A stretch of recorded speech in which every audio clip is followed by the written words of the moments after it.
Sa Quezon City, may isang kalsadang kinatatakutan pa rin hanggang ngayon, Balete Drive. Dito raw nagpapakita ang isang babaeng nakaputi na humihingi ng sakay tuwing hating gabi. At kapag pinasakay mo siya, maaring hindi ka na makauwi ng buhay.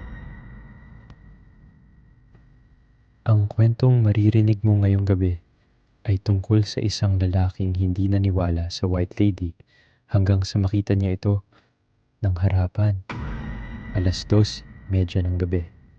Katatapos lang ng overtime ni Adrian, isang 30 anyos na call center supervisor. Pagod ang buong katawan niya habang nagmamaneho pa uwi. Madalas na siyang dumaan sa Balete Drive at sa totoo lang, natatawa lang siya sa mga kwento tungkol sa White Lady. Panakot lang yan, minsan niyang sabi sa kaibigan niya. Pero nang gabing yun, iba ang pakiramdam ng lugar. Halos walang sasakyan, mahina ang ilaw ng mga poste, at tila mas malamig ang hangin habang papasok siya sa gitna ng Balete Drive. Habang nagpapatuloy siya, may biglang dumaan na anino sa harap ng kotse. Napapreno siya. Huminto ang sasakyan. Mabilis na tumibok ang puso niya. Pagtingin niya sa harap, wala namang tao. Buisit, napahawak siya sa dibdib.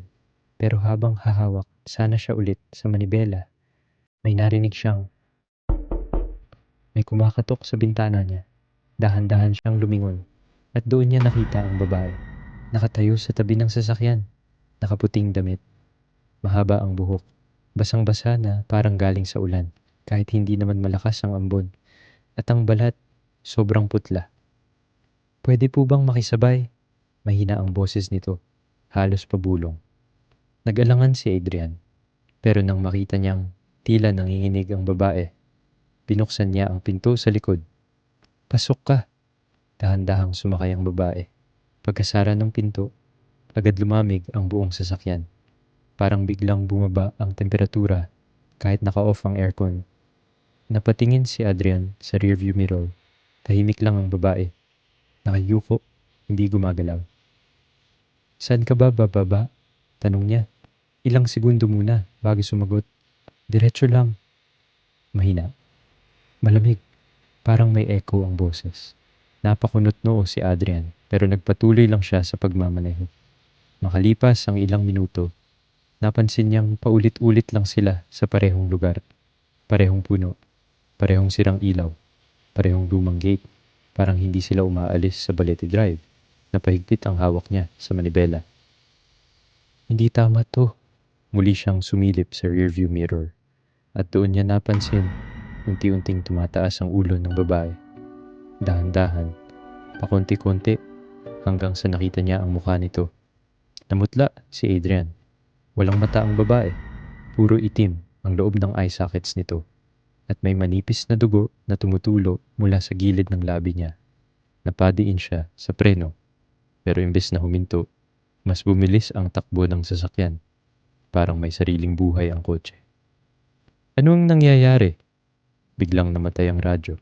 Kasunod noon, ang tunog ng mahinang pag-iyak. Sa una, mahina lang. Pero palakas ito ng palakas. Hanggang sa parang sigaw na. Napatingin si Adrian sa salamin. Yung babae, nakatitig na sa kanya. Direkta, hindi kumukurap. At biglang ngumiti. Isang ngiting sobrang lapad na halos umabot sa tenga. Hindi mo sana ako iniwan, mahinang sabi nito. Nanginig si Adrian. Ha? Hindi kita kilala. Pero biglang nag-flash ang ilaw sa loob ng kotse. At sa bawat saglit ng dilim, palapit ng palapit ang babae.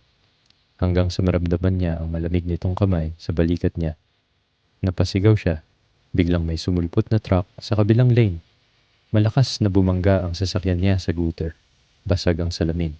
Umusok ang makina. Ilang segundo siyang nawalan ng ulirat. Pagmulat niya, patay na ang makina. Tahimik ang paligid. Humihingal siyang lumingon sa likod. Wala na ang babae. Pero may nakita siya sa salamin. Basang marka ng kamay. At dahan-dahang may lumabas na mga salita. Parang sinusulat mula sa loob.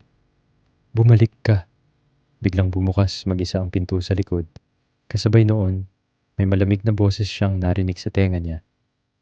Hindi pa tayo tapos. Napatalon si Adrian palabas ng sasakyan. Takbo siya ng takbo sa madilim na kalsada. Hindi niya alam kung gaano siya katagal tumakbo. Basta ang alam niya, habang tumatakbo siya, may naririnig siyang yabag sa likod niya. Dahan-dahan, pero palapit ng palapit.